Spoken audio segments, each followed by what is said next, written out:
వరంగల్ జిల్లా వెంకట్రామ నర్సంపేట రోడ్లోని అజంజాహి మిల్ భూమిని అక్రమంగా స్వాధీనం చేసుకున్న వారిపై చట్ట ప్రకారం చర్యలు తీసుకోవాలని మాజీ ఎమ్మెల్యే నన్నపునేని నరేందర్ డిమాండ్ చేశారు. మిల్ కార్మికులకు చెందిన భూమిని కాపాడాల్సిన బాధ్యత ప్రభుత్వంపై ఉందని పేర్కొన్నారు. అజంజాహి మిల్ భూమి రక్షణ కోరుతూ అఖిలపక్ష పార్టీలు ధర్నా నిర్వహించాయి. ఈ ధర్నాలో BJP, CPI, CPM, BRS, IFTU ప్రజా సంఘాల నాయకులు, కార్మికులు పాల్గొన్నారు. ఈ సందర్భంగా మాజీ ఎమ్మెల్యే నన్నపునేని నరేందర్ మాట్లాడుతూ మిల్ కార్మికుల భూమిని అక్రమంగా స్వాధీనం చేసుకున్న వారి నుంచి వెంటనే స్థలాన్ని తిరిగి స్వాధీనం చేసుకుని కార్మికులకు అప్పగించాలని ప్రభుత్వాన్ని కోరారు. అజంజాహి మిల్ భూమి విషయంలో ప్రభుత్వం తక్షణమే స్పందించి న్యాయం చేయాలని ధర్నాలో పాల్గొన్న నేతలు డిమాండ్ చేశారు. అది చితికిపోయింది.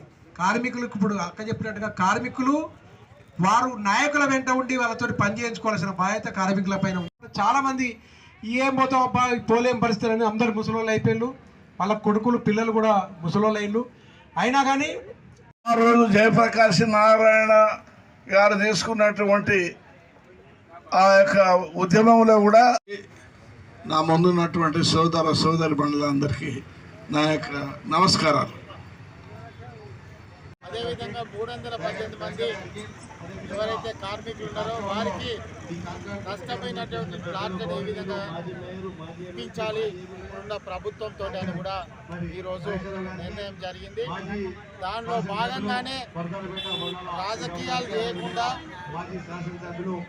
దీని మీద ఒకరిపై ఒకరు నిందలు వేసుకోకుండా నిజాలను వెలికి తీసి కార్మికులు ఎవరి వల్ల నష్టపోయారు అన్నది ఒక ముఖ్యాంశం అయితే, రెండవ అంశము కార్మికులకు మార్చి 31వ తారీఖు వరకు ఇప్పుడున్నటువంటి ప్రస్తుత ప్రభుత్వము కనుక స్పందించకుంటే ఏప్రిల్ 1వ తారీఖున వ్యక్తిగత నిధులతోనే ఇక్కడ 4 రూముల భవనాన్ని నిర్మించాలని కూడా ఈరోజు నేను వ్యక్తిగతంగా కూడా దీన్ని అన్ని ప్రజా సంఘాల మధ్యన దీన్ని ప్రతిపాదన చేయడం జరిగింది. ఆల్మోస్ట్ ఆల్ వాళ్ళు దీన్ని కూడా దీన్ని చేయడం జరిగింది. ఈ 90 రోజులలో ఇప్పుడున్న ప్రభుత్వాన్ని అన్ని రకాలుగా ముఖ్యమంత్రిని కలవడం కానీ, ఉన్నటువంటి మంత్రిని కలవడం కానీ అన్ని రకాలుగా ప్రయత్నాలు చేస్తాం. చేయని పక్షాన వాళ్ళు ఎవరైతే ఇక్కడ కబ్జా చేసి వచ్చి స్వయంగా మంత్రి యొక్క భర్త వచ్చి స్వయంగా కూర్చొని కొబ్బరికాయ కొట్టే కార్యక్రమాల్లో పాల్గొనడం, ఆ రోజు కార్మికులు వెళ్తే మీ భవన నిర్మాణం చేస్తే చలపించాలని మాట ఇచ్చింది. మాట తప్పిండు. సంవత్సరం అయింది కాబట్టి మేము కూడా ఒక 3 నెలలు మీకు టైం ఇస్తున్నాం. ఆ తర్వాత ఈ యొక్క తప్పిన మాటను వరంగల్ తూర్పు నియోజకవర్గంలో ప్రజల దగ్గరికి ఏ విధంగా తీసుకుపోవాలో తెలుసు.